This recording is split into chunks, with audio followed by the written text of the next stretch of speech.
dans une table ronde avec Julienne, cette fois-ci en débattante.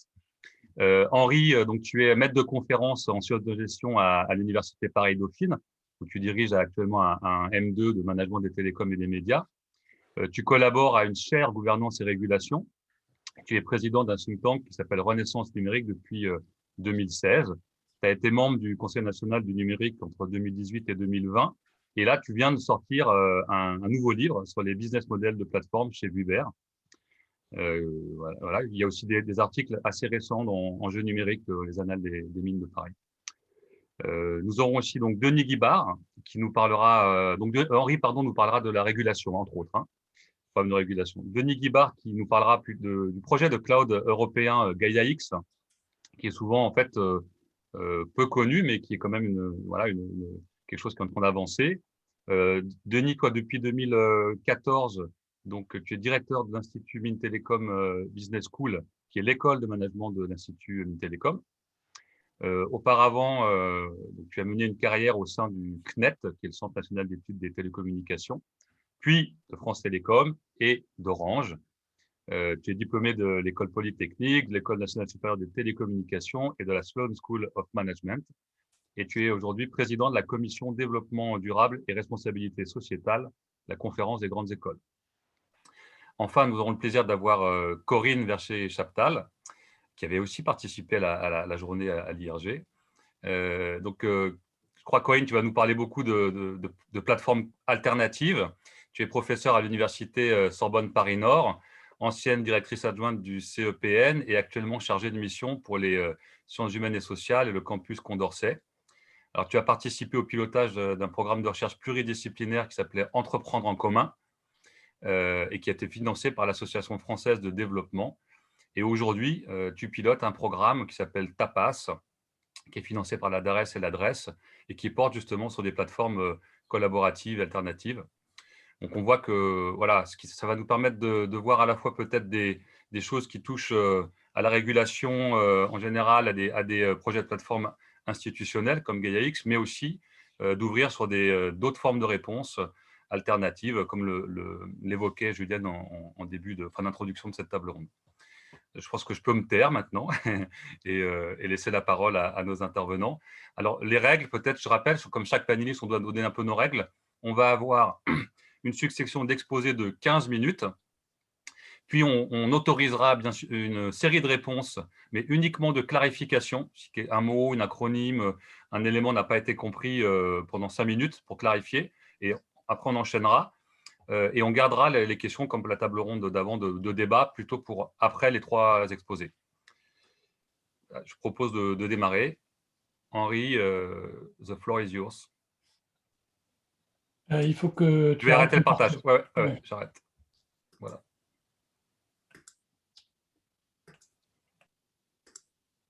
Ok, donc bonjour à toutes et à tous. Merci beaucoup pour l'invitation et l'introduction, Julienne et Mathias. Mon propos, il va tourner autour de la régulation des plateformes. Je vais commencer juste par donner quelques définitions sur cet objet qui est quand même assez différent d'une entreprise.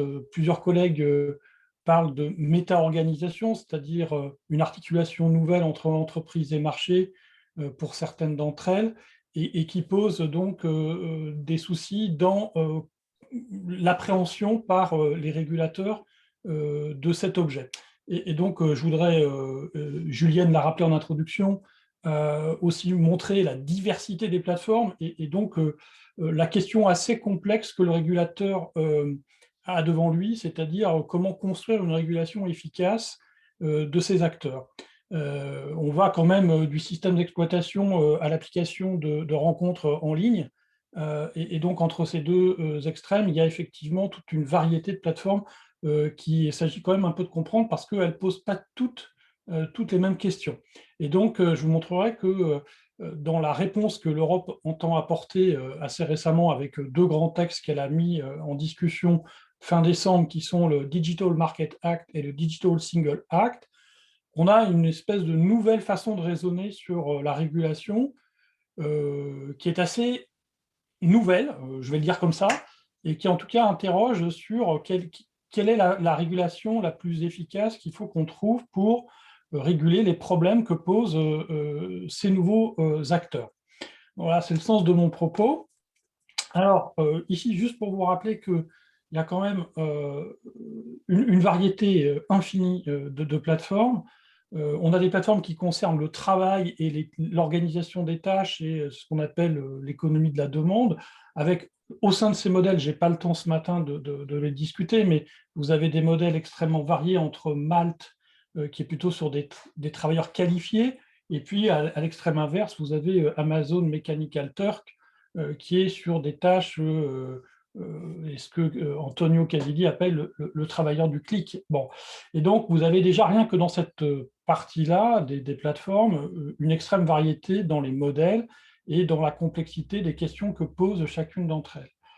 Je ne vais pas détailler ici tous les modèles qui existent, mais vous voyez qu'on va des systèmes d'exploitation au logiciel, en passant par la publicité, des plateformes qui mettent en relation des personnes, et donc il y a des questions qui concernent le droit des personnes, on y reviendra, et puis il y a évidemment tout l'espace marchand, et ici aussi bien des produits que des produits immobiliers, mais aussi, et on y reviendra, des questions qui ont trait à la mobilité et donc à des services publics, qui sont concernés par finalement cette logique de plateformisation qui s'est déployée au cours des dernières années.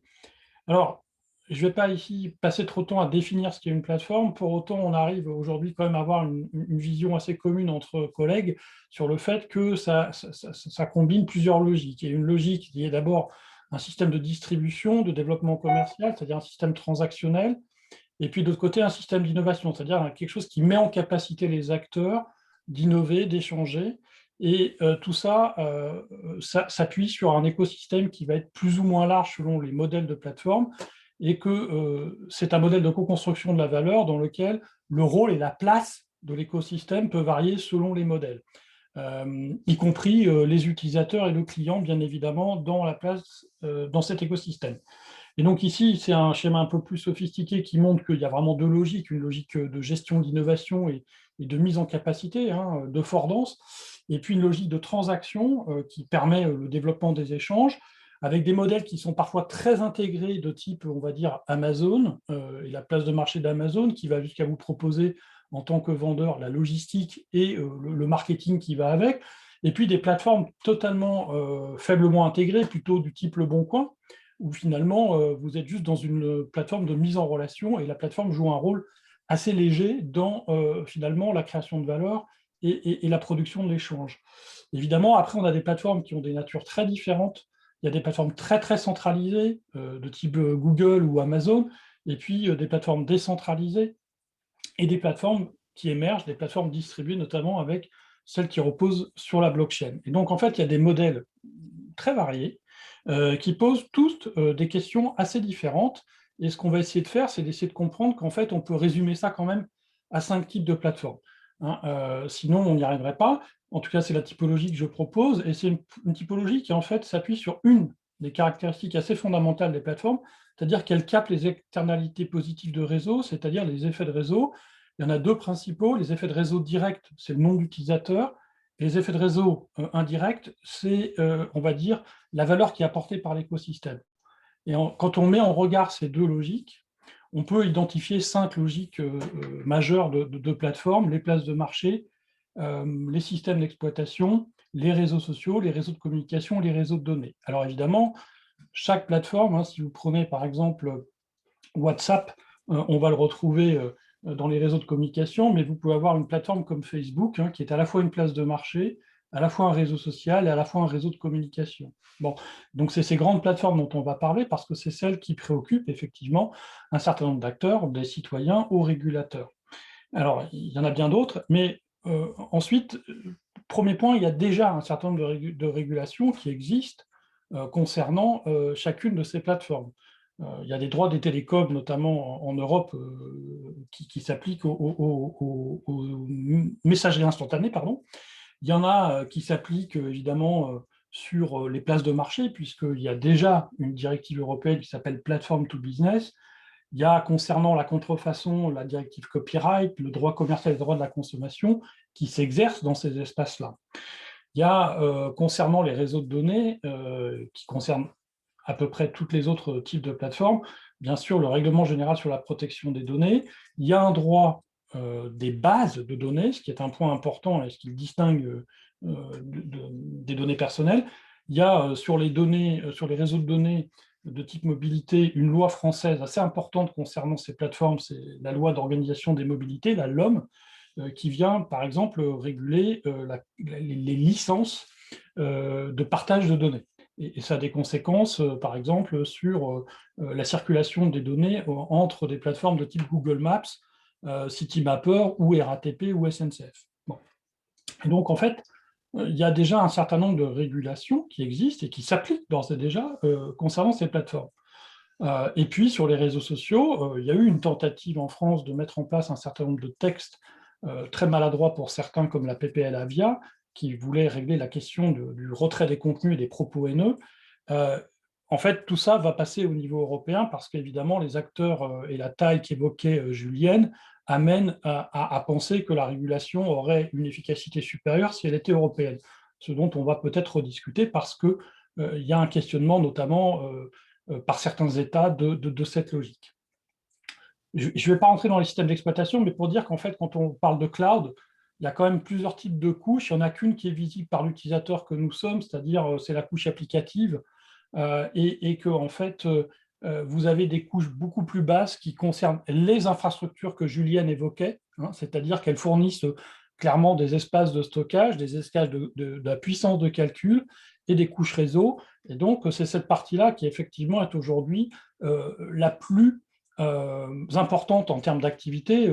On n'en voit qu'une surface en tant qu'utilisateur, mais celle qu'achètent les entreprises, c'est précisément ces couches basses, ce qu'on appelle plateforme as a service et infrastructure as a service. Et c'est là où effectivement deux acteurs majeurs émergent, c'est Amazon et Microsoft, Google étant presque largué dans cette concurrence aujourd'hui du cloud. Alors, si on revient à quels sont les problèmes que posent les plateformes d'un point de vue de la régulation. Alors, d'abord, il y a leur fonctionnement interne, c'est-à-dire comment elles conçoivent les interactions, les échanges entre les acteurs, que ce soit un réseau social ou une place de marché, il y a des échanges. Et donc, la conception et le design des interactions peut, par exemple, discriminer certains utilisateurs. Il y a des fonctionnalités qui peuvent poser des difficultés. Par exemple, le classement algorithmique de contenu. Est-ce qu'il ne conduit pas à des distorsions de concurrence ou alors à des biais qui discriminent certains utilisateurs? Et donc ensuite, il y a des questions d'algorithmie, c'est-à-dire est-ce que les algorithmes qui sont utilisés pour mettre en relation, pour classer, pour organiser les transactions, par exemple, ne produisent pas une collusion de prix, hein, parce que comme les plateformes interagissent avec d'autres plateformes, il peut par exemple y avoir sur l'ajustement de prix, une plateforme comme Amazon fait des millions de changements de prix par jour, quasiment en temps réel, et donc ici, il peut y avoir des collusions algorithmiques, hein, il y a un certain nombre de travaux sur ces sujets. Et donc ça, c'est sur le fonctionnement même de la plateforme.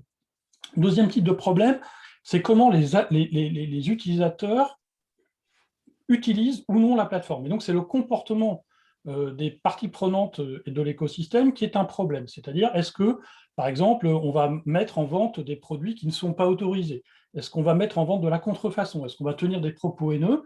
Ou est-ce qu'on va harceler quelqu'un sur une plateforme? Et donc ici, c'est un deuxième type de problème que posent les plateformes. Ensuite, on a pardon, là j'ai parlé du troisième problème, excusez-moi. Le deuxième problème, c'est comment la plateforme donne accès aux acteurs à certaines fonctionnalités ou à certaines données, par exemple, ou à certaines parties de la plateforme.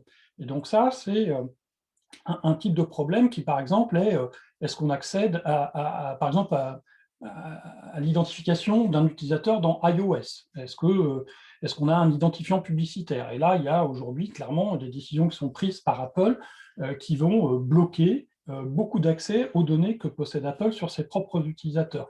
Mais ça peut être, par exemple, Google aussi qui décide que vous n'accéderez plus à un certain nombre de cookies tiers dans son navigateur. Bon, et donc là, Henri, juste pour te dire qu'il reste 4 minutes à peu près. Voilà, c'est pour comme je sais que tu es d'accord. Okay. Voilà. Donc je vais aller plus vite. Donc dans les problèmes, il y a évidemment l'influence que ont ces plateformes vis-à-vis de startups, c'est ce qu'on appelle les killer acquisitions. Il y a le rapport qu'elles ont avec d'autres plateformes et les ententes possibles, hein. C'est par exemple ce que peuvent faire Apple et Google avec leur navigateur. Et puis, ça peut être l'influence qu'elles ont, Julienne l'évoquait, sur les démocraties et sur le fonctionnement de nos sociétés. Alors, je vais passer celle-là, mais ça détaille un petit peu plus ce qui se passe dans le cas de la publicité. Alors, comment on régule ça? Évidemment, ce n'est pas un secteur, donc la régulation sectorielle, à l'inverse des télécoms, est problématique. C'est un objet frontière. Si on prend une plateforme de VTC, il y a des questions de droit du travail, de droit commercial, de droit des données, et maintenant de mobilité avec la loi de l'homme. Si on prend des plateformes de contenu qui sont nombreuses, il y a des régimes de responsabilité qui sont engagés. C'est bien la question que l'Europe entend régler avec le DSA et le DMA, notamment sur la révision de la directive e-commerce de 2004. Mais du coup, ça touche à d'autres droits qui sont les questions de qu'est-ce qu'on a le droit de faire, la liberté d'expression et comment on protège les droits de propriété existants quand on est, par exemple, détenteur d'une marque ou détenteur d'un certain nombre de contenus. Donc, est-ce que le droit de la concurrence peut régler ça? L'Europe semble avoir répondu assez simplement en disant non, le droit de la concurrence aujourd'hui n'est pas suffisant. Donc, par rapport au droit des télécoms, qui est une régulation qui vise à libéraliser un secteur, ce qui a été fait en Europe et qu'on appelle une régulation ex ante, c'est-à-dire le régulateur va intervenir avant que les décisions soient prises par les acteurs, versus le droit de la concurrence, qui est une régulation ex post, où on intervient une fois que les dégâts éventuels ont été faits et on propose des remèdes. La Commission vient de faire un choix et vient de proposer dans le DMA une régulation ex ante. Alors, évidemment, il y a un problème majeur dans tout ça, c'est qu'il faut articuler cette nouvelle logique de régulation avec tout un tas de droits, notamment le RGPD, qui vient aussi s'immiscer dans les droits de la concurrence. Et à cet égard, l'Allemagne a déjà pris des décisions, le Bundeskartellamt a pris des décisions qui utilisent le RGPD comme une infraction concurrentielle. Et donc, c'est assez nouveau d'un point de vue de la jurisprudence parce que, vu la place prépondérante des données, la question, c'est comment on articule ça avec notamment le droit de la concurrence. Alors, au niveau européen, encore une fois, c'est comme en France, hein, il y a déjà beaucoup de régulations qui existent et qui portent déjà sur tous ces acteurs. Je vous en ai mis un certain nombre. Moi, je vais me focaliser maintenant sur les deux textes qui sont proposés. Donc, le DMA s'attaque à ce qu'on appelle les big tech, c'est-à-dire dans les typologies que je vous ai présentées tout à l'heure, toutes ces plateformes-là sont concernées, mais il y a 8 types de plateformes, je vous renvoie au texte. Et globalement, il faut faire 6 milliards et demi de chiffre d'affaires, il faut avoir 45 utilisateurs actifs mensuels, 45 millions d'utilisateurs actifs mensuels dans 3 pays européens, et avoir une capitalisation boursière de 65 milliards d'euros pour être considéré comme soumis à cette réglementation. Et donc, c'est une régulation ex ante. Donc ça, c'est une rupture dans le droit européen et dans le droit de la concurrence qui oblige les plateformes à s'auto-déclarer et qui, du coup, se voit imposer tout un tas d'obligations. Et ces obligations sont très nombreuses. Il y a 2 articles, les articles 5 et 6 du texte, qui les détaillent et qui, globalement, pour beaucoup, les obligent à modifier, je prends juste un exemple, leur modèle d'affaires. Une marketplace sera obligée de fournir, par exemple, les coordonnées de ses clients aux vendeurs tiers, ce qui, en fait, passe un modèle de marketplace à un modèle d'affiliation, ce qui est extrêmement nouveau, puisque une réglementation va obliger une plateforme à changer de modèle. Bon, donc ça, c'est dans la partie marché. Il y a une partie contenu qui s'appelle le DSA, Digital Service Act, qui n'a pas la même définition que le DMA en termes de plateforme, puisqu'on parle uniquement de very large platforms sans qu'on les définisse clairement. Et là, on est plutôt dans une logique de les contenus qui hébergent la plateforme sont risqués, donc vous devez mettre en place un certain nombre de méthodes de gestion de risque pour éviter proactivement la survenance de ces risques qui sont liés à des propos haineux, de la désinformation, des propos terroristes, pédopornographiques, etc. Et donc, si vous ne mettez pas ces méthodes de gestion de risque en place, vous ne serez pas conforme et donc vous serez sanctionné. Et donc, dernier point, le règlement qui est proposé vise aussi à obliger les plateformes à avoir une chambre d'appel, une sorte de cour d'appel, hein, c'est ce que Facebook a mis en place, l'Oversight Board, qui permet, lorsqu'il y a des retraits de contenu, de pouvoir faire appel. Et donc ici, on voit une sorte de privatisation quand même du droit par ces plateformes. C'est des choses qui existent aujourd'hui chez Facebook et chez TikTok, et qui là vont être instaurées vont être instaurées par le texte européen si le Parlement valide ça. Donc ces deux textes, on peut se poser juste une question, c'est comment ils vont s'articuler avec le droit national, sachant qu'il y a quand même un petit peu une avancée désordonnée. L'Allemagne, en janvier, vient de voter un texte de droit de la concurrence qui, en fait, vient se percuter sur le DMA, et on ne comprend pas très bien pourquoi l'Allemagne fait ça, alors même que l'Allemagne et la France sont plutôt alignées sur le fond. La France, elle veut voter quelque chose qui est l'équivalent du DSA avant le DSA. Enfin bref, ici, on ne comprend pas très bien pourquoi on avance de cette façon-là. Et puis ensuite, si vous voulez, le DMA, il va instaurer un pouvoir à la Commission qui est très important et qui va dessaisir en fait globalement l'autorité de la concurrence en France et la DGCCRF en France, donc globalement dans tous les pays européens. Et donc, il y a un transfert de souveraineté au niveau européen qui peut être perçu comme positif, parce que plus de pouvoir, mais qui, en France, par exemple, est quand même assez mal vécu par les autorités administratives indépendantes. Est-ce que cette régulation sera suffisante? Personnellement, je ne le crois pas, pour tout un tas de raisons qui me seraient longues à expliquer, mais là, on est juste dans essayer de contenir des acteurs sans qu'on l'en fasse émerger d'autres acteurs. Et ensuite, il y a un point sur le DSA qui est comment on va trouver un équilibre entre liberté d'expression et respect des droits fondamentaux, notamment les droits de la personne, dans l'espace européen, qui sont les valeurs humanistes de l'Europe, par rapport à un texte qui est quand même très, très, très liberticide d'un certain point de vue. Et donc, en fait, mon point de vue, c'est de dire qu'il y a besoin d'aller plus loin dans la réflexion. C'est une réflexion sur la normalisation. Comment on fait que dans nos normes, on a des principes européens qui s'appliquent aux acteurs étrangers, ce qu'on ne fait pas, par exemple, dans la reconnaissance faciale aujourd'hui, puisqu'on utilise des standards américains. Et sur le financement, comment on construit soit un modèle chinois qui est peut-être pas celui qu'on veut, soit un modèle américain, mais il y a un modèle européen à trouver dans le financement de l'innovation qui aujourd'hui fait clairement défaut. Et je pense que sans ces deux autres jambes, la réglementation que l'on propose actuellement au niveau européen me semble légèrement passer à côté du sujet sur plusieurs aspects. Mais je vais en rester là pour ne pas prendre la parole plus longtemps. Merci beaucoup, Henri. Je pense, Julienne, là, on a un tout petit peu dépassé, mais c'était très intéressant. Donc, un grand merci. Est-ce qu'on prend quand même des petites questions de compréhension s'il y en a, ou on enchaîne? Ton micro n'est pas activé. Je ne trouvais des questions que sur l'amour. Oui, ça c'est tout à fait, oui, mais on verra ça après. Je me disais, voilà, ce sera François. pour après, parce que je ne sais pas si Henri est capable de nous commenter sur l'amour et le capitalisme numérique. Donc, je ne sais pas si tu en as vu d'autres, toi, Mathias, d'autres questions? Écoute, non, pour le moment, je n'en vois pas. Non, non, non. Alors, je vais demander. Oui, je Il y vais a Pierre demander. Blondet qui semble commencer à mettre un. Mais je pense que je propose peut-être, comme on a abordé les questions européennes et ça va être poursuivi, peut-être qu'on pourra faire un point après sur des questions de précision. C'est ça, à moins que Denis ou Corinne ne souhaitent avoir une réaction rapide à certains des éléments abordés. Pas pour l'instant me concernant. Moi non plus. Moi non plus. Est-ce qu'on a…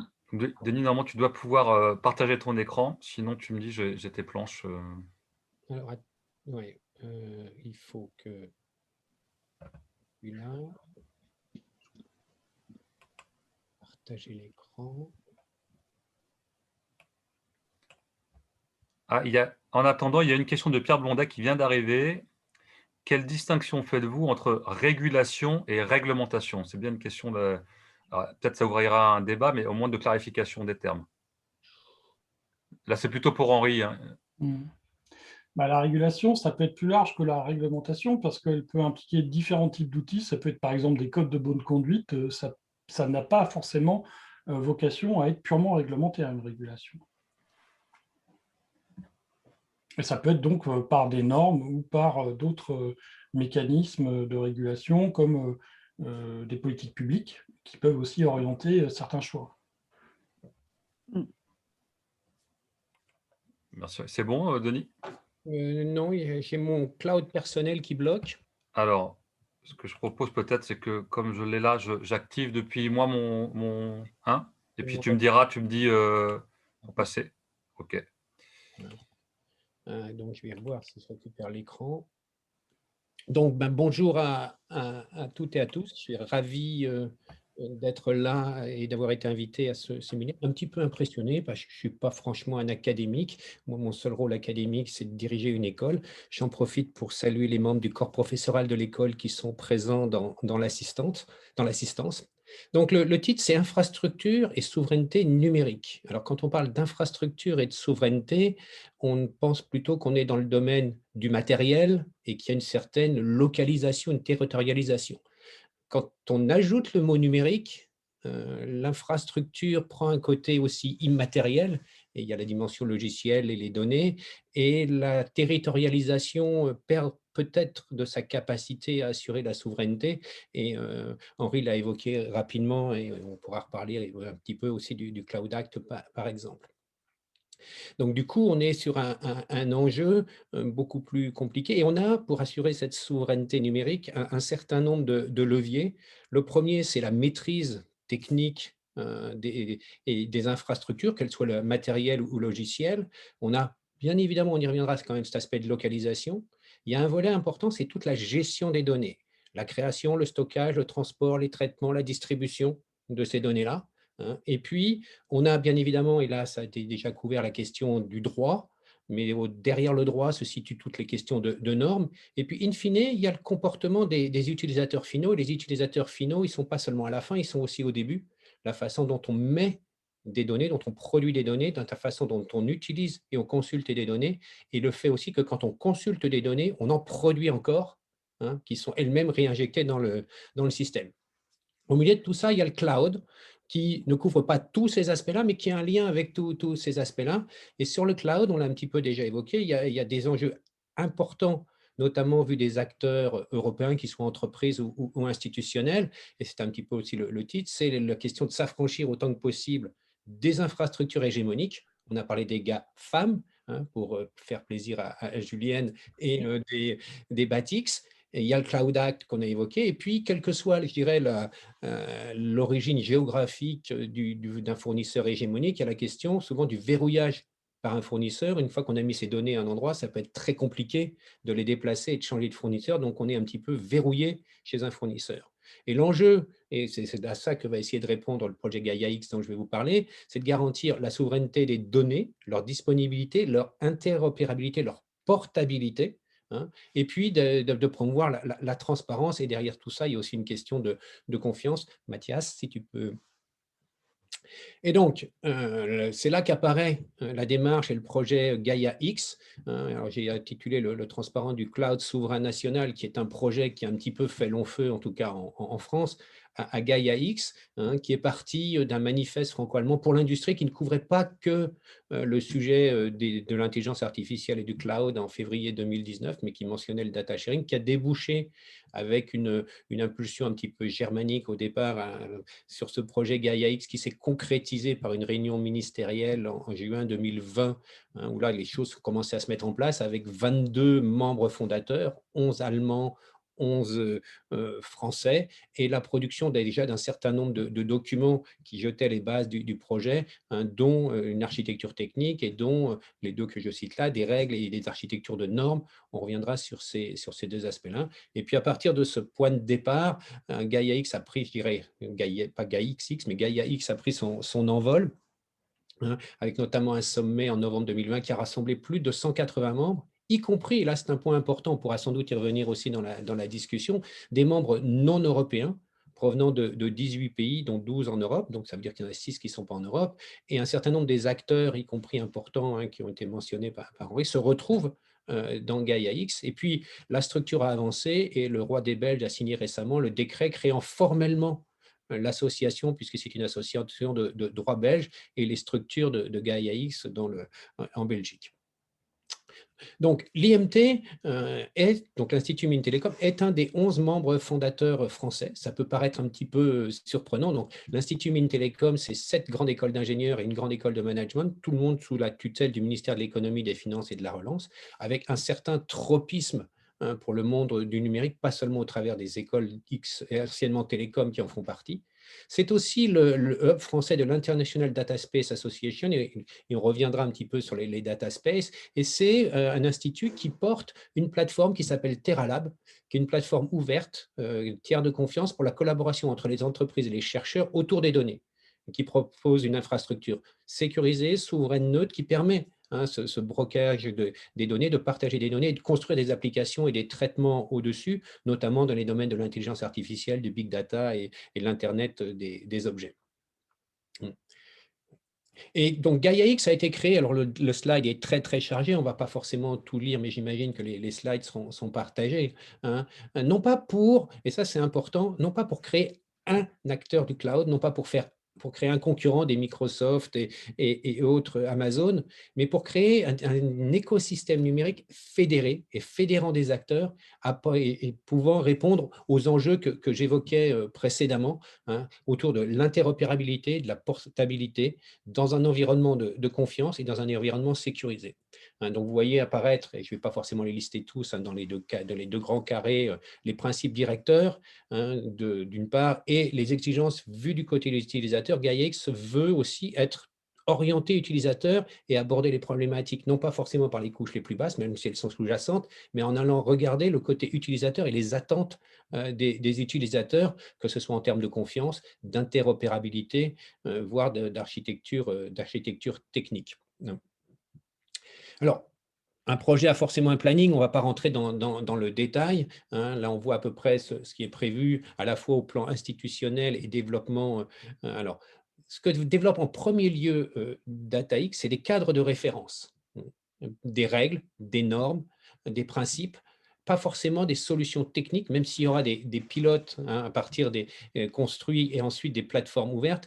L'enjeu vraiment, c'est de donner un cadre au développement de cette fédération d'acteurs, de cette fédération de plateformes, de cette fédération de services en mode sécurisé et interopérable, avec l'ambition d'avoir les premiers pilotes fonctionnant sur certains domaines. On va voir aussi, hein, cette notion de domaine, qui commence à se mettre en place à la fin de l'année 2021 et les premiers services opérationnels en début 2022, hein, sur un calendrier qui paraît paraître un peu tendu pour un grand projet, mais qui fait que malgré tout que ce projet n'est pas forcément résolument en avance par rapport à ce que font tous les grands acteurs du cloud qu'on a déjà évoqués et qui ne se sont pas arrêtés pour regarder passer le train GaiaX.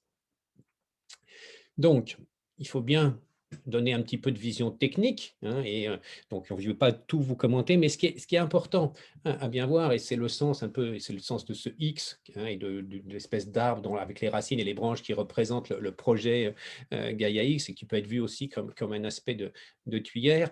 L'essentiel de GaiaX, c'est la fédération de services qui est en vert au centre, hein, et qui permet à la fois d'un côté de fédérer, d'interopérer, de porter les données entre les différents éléments d'infrastructure numérique, et ensuite, au travers de ce dispositif de fédération de services, de permettre de construire, de gérer et de travailler sur des données dans la datasphère ou le data écosystème tel que c'est présenté ici, au sein de différents de différents data space. Et on retrouve des thématiques. Il ne s'agit pas là non plus de créer une grande base de données comprenant tout, mais bien d'avoir des data space s'appuyant sur l'ensemble des infrastructures qui sont en bas, au travers de la fédération de services, au travers de la gestion des identités et de la confiance, qui sont ces éléments verts, pour avoir ces différents domaines de données, et au-dessus, avoir des services avancés, hein, et où on retrouve les mêmes éléments un petit peu que ceux que j'évoquais pour ce que permet de faire TerraLab à un niveau expérimental, tout ce qui va tourner autour de l'intelligence artificielle, quelle que soit la définition qu'on mette derrière ce concept et tout ce que ça peut englober, les internets des objets, tout ce qui est analytics, automation, et ainsi de suite. Et vous voyez quelques-uns des domaines dans les travaux initiaux déjà menés par GaiaX. Il y a une quarantaine de data space et de différents domaines applicatifs qui ont été identifiés, hein. Je ne vais pas rentrer dans le détail à ce niveau-là. Si on peut avancer d'un cran, voilà. Donc, si on rentre un petit peu plus, enfin un petit peu plus, c'est une autre façon de voir les choses, hein, et de voir comment on passe d'une infrastructure, de nœuds d'infrastructure, à des services, et à des données qui sont échangées ou structurées et à des niveaux des services. Les premiers niveaux de services, hein, c'est ce qui est en bleu, sont des services, je dirais, au niveau de l'infrastructure qui vont permettre au-dessus de faire travailler cette fédération de services d'identité, de contrôle de la souveraineté, encore les éléments verts, pour arriver aux données dans les data spaces et aux services avancés qui sont construits sur ces data spaces. Ça reste une architecture encore un petit peu fonctionnelle, mais qui montre un petit peu le fonctionnement. Et le slide suivant montre un petit peu… J'ai entendu, j'en profite pour dire qu'il reste 5 minutes. Hein, voilà. Oh ben ça va. Donc le slide suivant, s'il te plaît. Voilà. Donc sur ce slide, on voit un petit peu l'idée aussi, c'est non, à partir du moment où on n'est pas sur un cloud unique, mais sur des logiques de fédération, d'aller vers quelque chose qui va faciliter cette fédération d'acteurs, là encore, cette transparence, mais aussi cette portabilité, hein, et cette interopérabilité entre les différents éléments. Donc, de façon un petit peu schématique, la collaboration aujourd'hui, c'est ce qui est illustré à gauche. Alors, je suis désolé, la qualité de l'image n'est pas très bonne, montre la complexité d'interagir et de faire travailler ensemble un service multi-acteurs. L'idée, à travers le X de Gaia X et cette intermédiation et cette fédération de services au milieu, c'est d'arriver à fluidifier ce dispositif et à permettre, en gros, de décorréler un petit peu ce qui se passe dans l'infrastructure et ce qui se passe dans la couche de services au travers de ces différentes interfaces qui sont au niveau de l'intermédiation et du catalogue de services de Gaia X. Voilà. Et je pense que je vais être sur le point de conclure sur ce que sont les prochaines étapes, les facteurs clés de succès. Et je vais laisser un petit peu, mais je pense que le débat, il viendra, un certain nombre de questions et d'interrogations. Bien évidemment, l'enjeu premier et les facteurs clés de succès, sans le dire deux fois, c'est de finaliser l'organisation et la mise en place du dispositif, de déployer les standards, les normes, les architectures et les prototypes de fédération pour qu'ils commencent à se développer des services avancés, puisque c'est quand même bien ça le but ultime, et on a redit que c'était une orientation utilisateur finaux client, d'avoir des premiers services qui tournent dans le cadre, les normes et les principes de Gaia X. Bien évidemment, l'adhésion des acteurs clés, y compris hors Europe, éventuellement avec un impact sur la façon dont ces acteurs développent et déploient leurs propres services. Peut-être que certains des éléments de cette interopérabilité, de cette confiance et de cette transparence portée et souhaitée par GaiaX va se retrouver dans l'évolution des services de ces grands acteurs. Et puis, in fine, la vraie décision et la vraie évaluation de l'impact de GaiaX se fera sur le marché. Est-ce que les acteurs qui aujourd'hui utilisent des services hégémoniques basculeront sur des services faits dans le cadre de GaiaX, qu'ils soient fournis par d'autres ou des fédérations d'autres acteurs, ou éventuellement parce que les acteurs qui sont actuellement hégémoniques auront évolué dans leur façon d'approcher leur fourniture de cloud et de services sur le cloud. Il me reste à vous remercier de votre attention.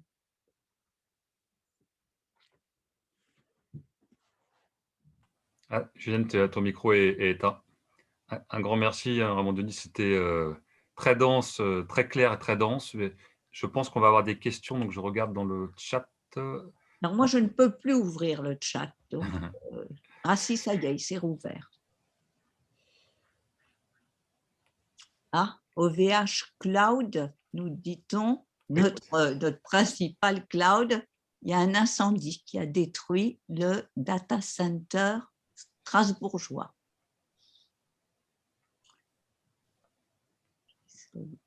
Voir s'il y a des questions, d'autres questions. Moi j'en ai quand même pour Denis.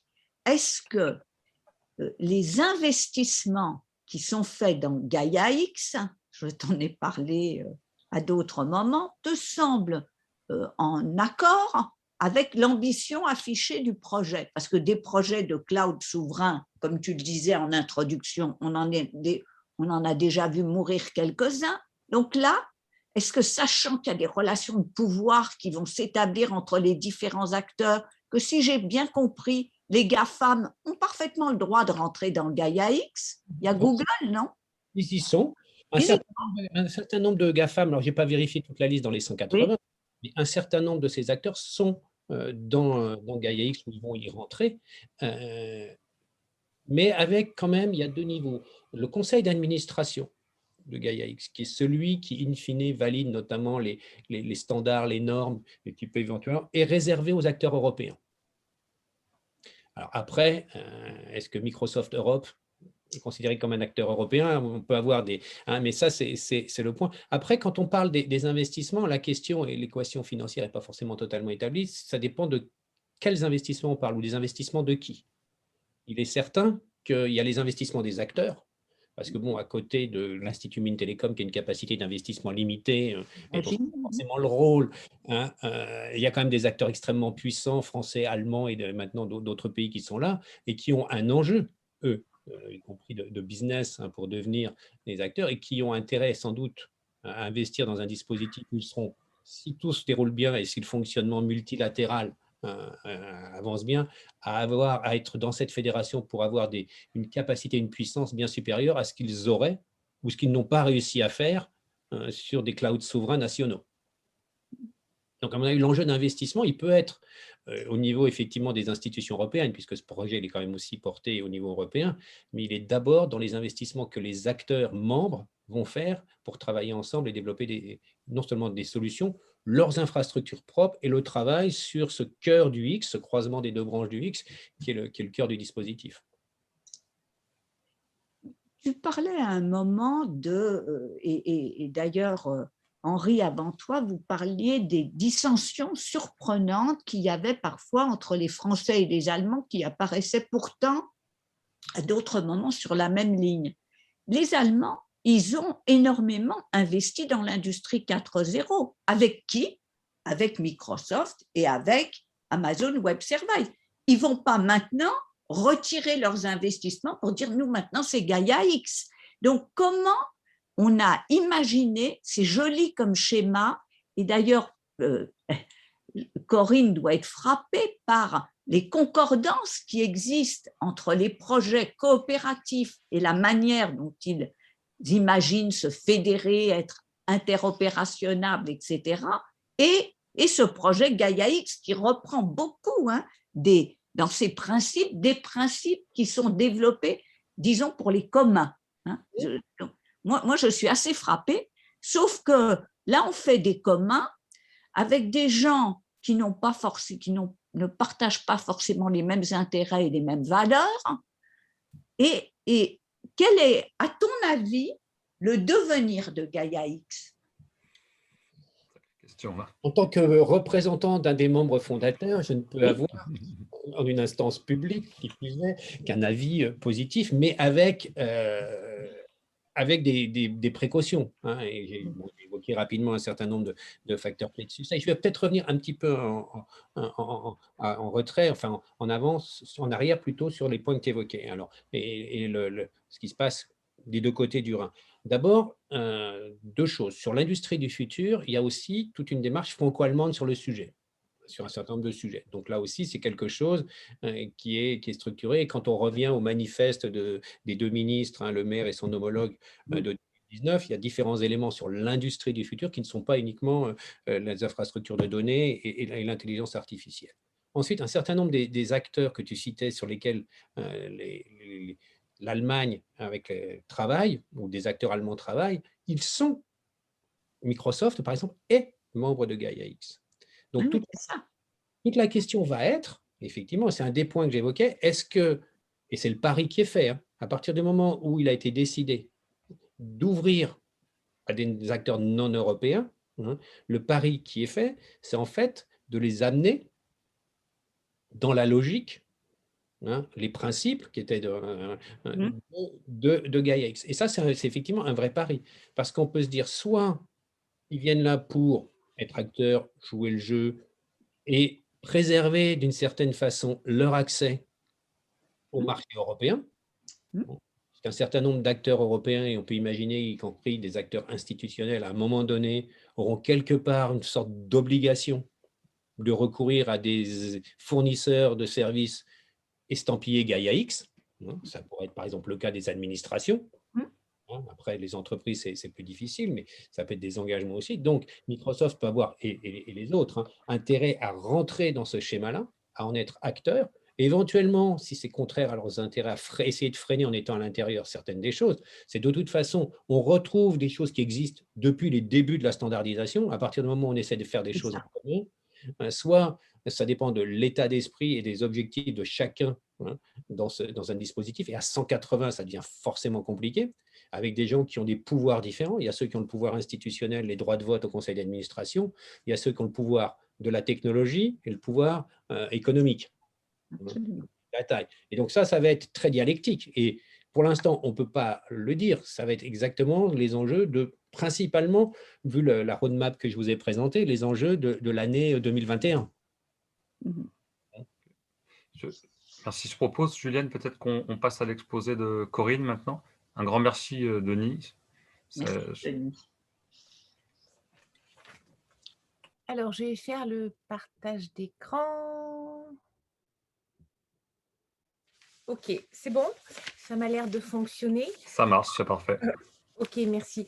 Alors donc, moi, ma présentation, elle s'inscrit, hein, dans le cadre d'un programme de recherche que tu évoquais, hein, Mathias, en me présentant, que je pilote, qui est financé par, la DARES, et la DRES et qui, en outre, bénéficie d'un partenariat avec une association, qui s'appelle la COP des communs et ce programme dont l'acronyme est TAPAS, c'est pour Their Platforms as Alternatives et en fait, son origine, hein, s'inscrit dans un questionnement autour de l'économie collaborative et de la grande hétérogénéité des modèles de plateformes qui s'y déploient.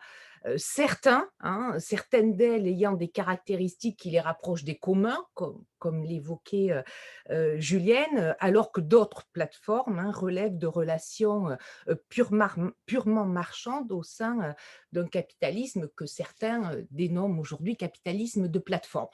Alors nous, notre programme, auquel Julienne participe d'ailleurs, notre programme vise une étude des premières catégories de plateformes. On s'intéresse donc justement aux expérimentations de plateformes alternatives dont on étudie les modèles économiques, les modèles de gouvernance et les modèles de travail qui pourraient permettre leur développement et leur pérennité, puisque à ce stade, hein, il s'agit d'expérimentations encore fragiles. Néanmoins, pourquoi les utilise-t-on les étudie-t-on, pardon, et les utilise-t-on aussi si elles sont fragiles?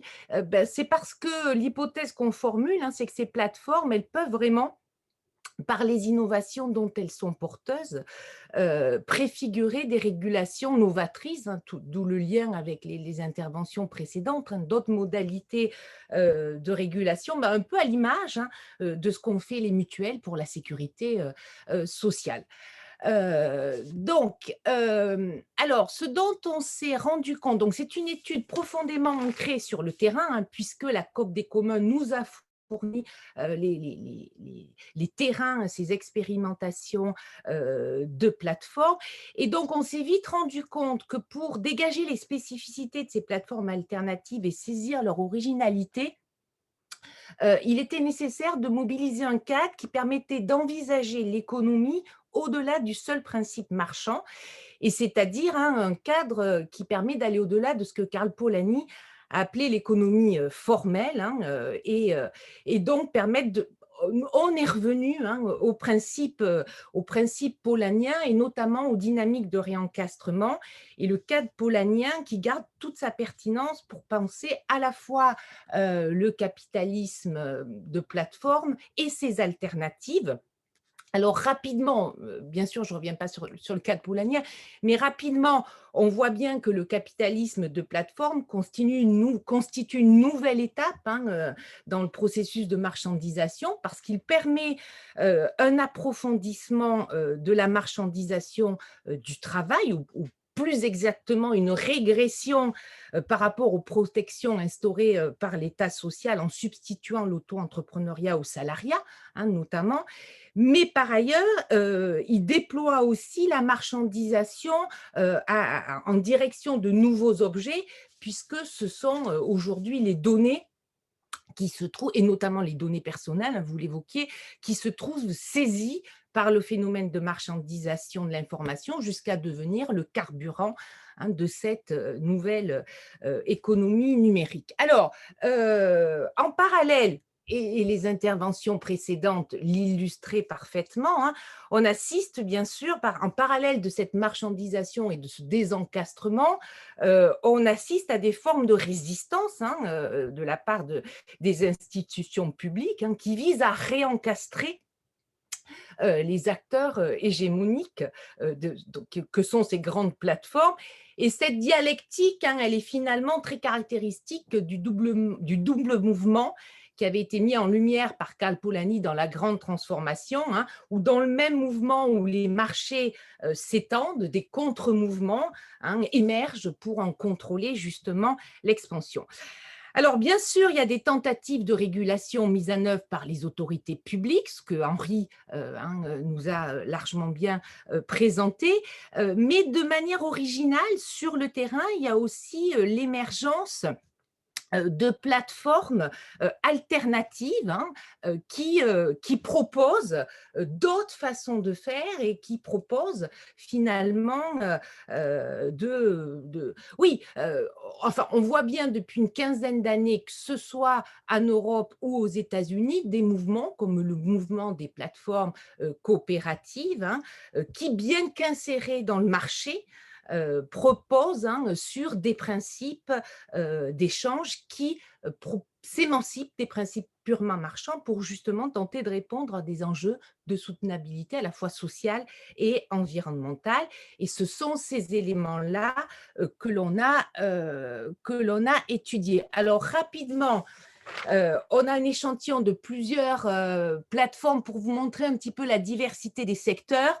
Donc, on a le secteur de la mobilité partagée. Donc, ce sont des expérimentations existantes, hein, et certaines depuis plusieurs années, mais qui tendent à être invisibilisées puisqu'on ne les cite jamais, hein, finalement. Donc, dans le secteur de la mobilité partagée, de la livraison à vélo, de l'hébergement, je vous laisse regarder la diversité des secteurs. J'ai fait le choix d'illustrer mon propos en accord avec Julienne, avec une plateforme de la mobilité, mais en écoutant Denis, je me dis que Framasoft aurait été, qui est la plateforme limite, hein, de notre échantillon, mais qu'on a vraiment décidé de garder et aurait été quand même en accord avec ce que Denis disait, puisque il travaille, hein, justement, Framasoft, au développement du web fédéré ou Fediverse, hein, et donc au développement de nouveaux protocoles d'interopérabilité qui permet justement de proposer des services équivalents à ceux d'Internet. Néanmoins, et vous comprendrez pourquoi, j'espère, j'ai fait le choix de retenir une plateforme dans le secteur de la mobilité, qu'évoquait Denis, parce qu'il a fait l'objet d'une loi, hein, justement, donc de la plateforme qui s'appelle Mobicop, qui est une plateforme qui propose à la fois, donc, Mobicop développe à la fois une plateforme nationale grand public d'intermédiation gratuite d'offres et de demandes de covoiturage, et qui également vend en marque blanche des plateformes et des services de covoiturage aux collectivités territoriales, qui, là aussi, les plateformes à marque blanche sont développées en logiciel libre. Donc, ce que je vous propose, c'est retracer un petit peu cette initiative pour vous montrer de quel réencastrement procèdent et de quel type de régulation procèdent ces différentes expérimentations. Alors, ce qui est intéressant, c'est l'origine de Mobicop, qui se veut une alternative à Blablacar, puisqu'en 2007 se crée un premier site de covoiturage gratuit en France qui s'appelle covoiturage.fr, géré par une communauté d'automobilistes et de passagers et qui veulent contribuer librement. En 2011, au moment où le covoiturage connaît une forte expansion, la plateforme covoiturage.fr instaure une commission sur les trajets réalisés par les covoitureurs et devient Blablacar. Donc là, on a une colère de la communauté de base initiale, hein, qui refuse que la mobilité partagée devienne une marchandise et qui organise un contre-feu à la prédation opérée par Blablacar en bricolant un nouveau site libre de mise en relation d'annonces, hein, qui s'appellera Covoiturage libre. Et je vous donne ce verbatim, hein, donc ce qui a été à un moment donné menacé par Blablacar et qui a été à l'origine de la révolte, c'est le menace sur le modèle de partage de la communauté. Alors, le président, il se constitue une association et le président, pour faire face aux enjeux de pérennité de cette association, décide de se rapprocher d'une entreprise qui s'appelle Covivo à l'époque et qui vend des plateformes en marque blanche aux collectivités territoriales pour former une coopérative qui devient Mobicop. Cette coopérative, elle est ouverte, doublement ouverte, hein, elle se présente comme une coopérative de mobilité partagée ouverte, doublement. Du point de vue de sa gouvernance, elle met en place des dispositifs tout à fait innovants au-delà de ce que permet le statut SIC qu'elle mobilise, hein, et qui permet la participation de toutes les parties prenantes, collectivités territoriales, mais y compris la communauté des usagers, hein, à la gouvernance de la plateforme. Elle est ouverte aussi du point de vue technologique, puisque logiciels et codes sont aujourd'hui, ça y est, il y a la V2 de la plateforme, complètement en open source, ce sont des codes ouverts. Alors, cette forme permet aussi d'assurer la mission d'intérêt général. C'est-à-dire qu'au-delà de la poursuite des objectifs qui leur sont propres, cette communauté est convaincue d'inscrire son action dans des missions d'intérêt général. Deux missions. La première mission, c'est la réduction de l'impact écologique de la mobilité individuelle, et des missions de solidarité, c'est-à-dire de rendre accessible cette mobilité partagée à ceux qui en sont tenus à l'écart, soit pour des raisons économiques, soit pour des raisons géographiques, de zones périurbaines, soit pour des raisons de santé. Alors, donc, pour ce faire, Mobicop va centrer son action sur ce qui est le plus difficile à opérer, c'est-à-dire les trajets du quotidien qui correspondent aux déplacements pendulaires, hein, qui ont été créés par les zones périurbaines, hein, métro, boulot, dodo, en gros, c'est ça, hein, les déplacements pendulaires. Donc, c'est extrêmement complexe. La planification de ces trajets collectifs du quotidien est très complexe, parce qu'elle implique un rapport commun des individus au territoire, il faut identifier les routes, les points d'arrêt, donc c'est extrêmement complexe. Et de fait, Mobicop va se rapprocher, face à cette complexité, Mobicop se rapproche le covoiturage du transport en commun public. Par ailleurs… Juste, je ne veux pas te couper, mais il reste 3 minutes à peu près. Voilà. Donc, rapidement, mes 3 minutes, on peut en dire quand même des choses. Donc, les fondateurs de la coopérative sont convaincus du rôle indispensable des services publics dans l'organisation à la fois équitable et efficace et moins polluante des transports.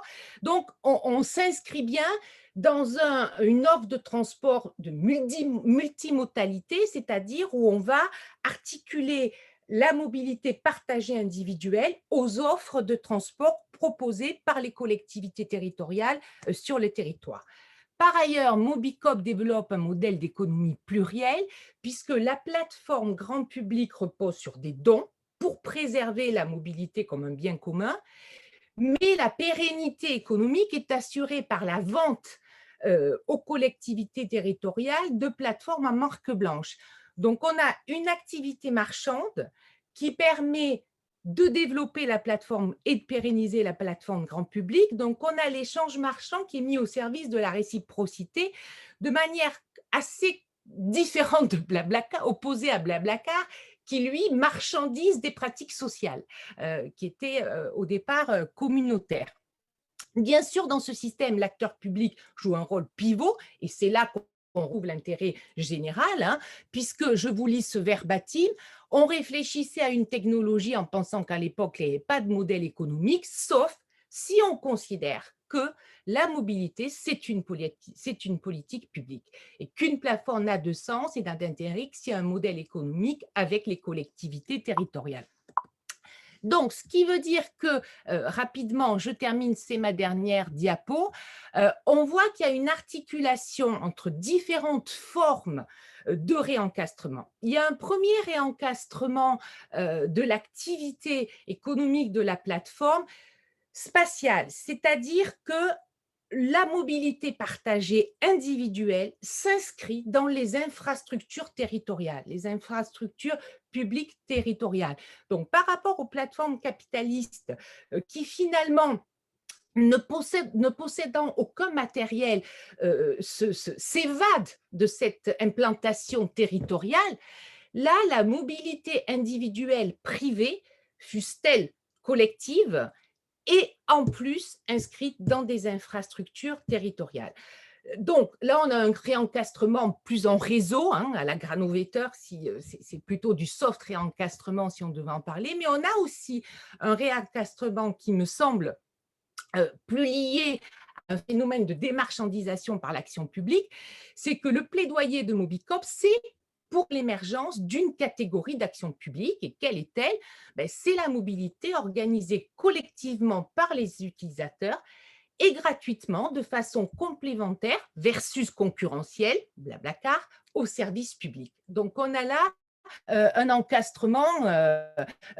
Alors, toute la question, bien sûr, vous pouvez imaginer combien ces modèles sont fragiles, combien nous ne sommes pas du tout à la taille critique, hein, et c'est en cours, ce sont des expérimentations, mais cette taille critique et toutes ces plateformes réfléchissent à des modalités originales du passage à l'échelle, qui permettent de ne pas leur faire quitter cet ancrage dans l'économie substantive et niveau local. Donc, on a plutôt des modèles fédérés de passage à l'échelle, où la plateforme, plutôt que d'être un intégrateur, est un fédérateur.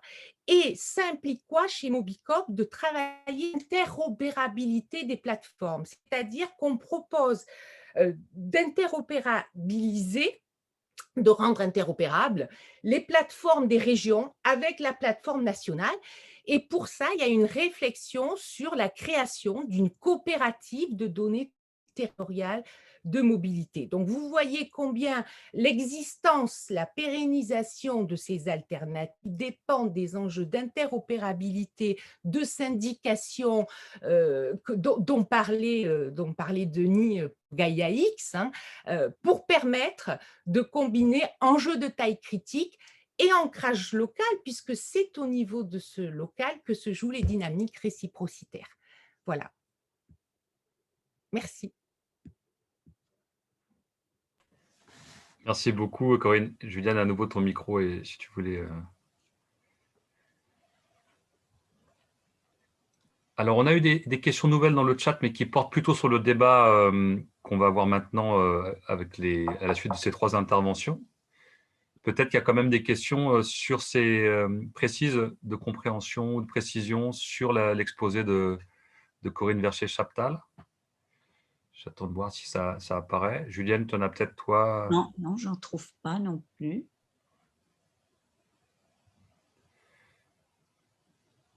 Moi, ce qui me frappe juste, hein, Corinne, c'est avec Sébastien Gand, on a on a travaillé à une époque, plusieurs années, sur les formes alternatives d'entreprises historiques, hein. Donc, on a fait le fourriérisme, les kibbutz, beaucoup de choses comme ça. Et c'est vrai que dès le début, il y a une thèse des époux Webb, qui est la thèse de la dégénérescence, qui dit que, en gros, ces entreprises-là, elles sont vouées soit à trahir l'idéal initial, ou alors à péricliter parce qu'elles ne seront pas viables. Et il y a eu, donc c'était une thèse un peu dominante, et il y a eu pas mal de travaux qui sont opposés à ça, notamment de Strijan, qui est un auteur qui a écrit Impossible Organizations, mais aussi Cornforce, qui ont essayé de montrer qu'il y avait une réinvention, en fait, et que l'intérêt de ces alternatives était de nourrir ce que tu as un peu évoqué, c'est pour ça que j'y pense, d'être des espaces aussi d'expérimentation, d'apprentissage. Et voilà, donc j'ai l'impression que c'est quelque chose que tu as mis en avant. Est-ce que c'est un des aspects, le rôle des plateformes, comme un moyen à la fois pour l'action publique, peut-être d'apprendre ce que c'est que réfléchir à la mobilité avec ce concept de plateforme, et puis aussi peut-être pour d'autres types de plateformes, enrichir les stratégies de conception de ces plateformes-là. C'est juste un mot par rapport à ce que tu dis, c'est présent dans tous les cas hein, de plateformes qu'on étudie. Il y a bien cette conscience que justement la mobilisation du numérique et de cette couche infrastructure rationnelle, de cette couche logicielle, permet la mobilisation de la solidarité à très grande échelle. Mais en même temps, il y a cette question d'atteindre de la taille critique sans centraliser. Parce que sinon, on reproduit ce qu'a vécu l'économie sociale, hein, c'est-à-dire si on se centralise, c'est de l'isomorphisme, donc c'est cette fameuse thèse de la dégénérescence. Et par ailleurs, il y a cette volonté de ne pas rester dans les franges. Donc, c'est soit les franges, soit la dégénérescence. Et là, il y a une vraie question, si on mobilise l'acteur public et si on conçoit que cette fragilité qui les situe dans les franges peut être éclairée d'un jour nouveau dès lors qu'elle participe à reconstruire de l'action publique, là où l'action publique ne peut pas aller, typiquement la mobilité dans les zones périurbaines, etc., ben là, il y a reconstruction aussi de l'action publique et on peut presque, dans la COP des communs, là, avec qui l'association avec qui on est partenaire pour les terrains, il y a un groupe qui réfléchit aux services de proximité, aux communs de proximité, où ces plateformes pourraient, sans remplacer les services publics, mais pourraient s'articuler à eux là où ils sont défaillants ou là où ils n'existent pas éventuellement. Donc, c'est peut-être ce passage via l'acteur public qui permet de sortir de ce dilemme marginalisation ou isomorphisme. Quand on parle d'acteur public, mon hypothèse, c'est que le meilleur acteur public, et c'est ce qu'ont l'air de soutenir les plateformes, c'est l'acteur public territorial, c'est les collectivités territoriales, et que quand même, là où on voit des développements sans trop, étant donné la nature humaine, c'est pourquoi j'ai quelques doutes sur Gaia X, quand on n'a même pas on n'a même pas affiché des valeurs communes et on va coopérer,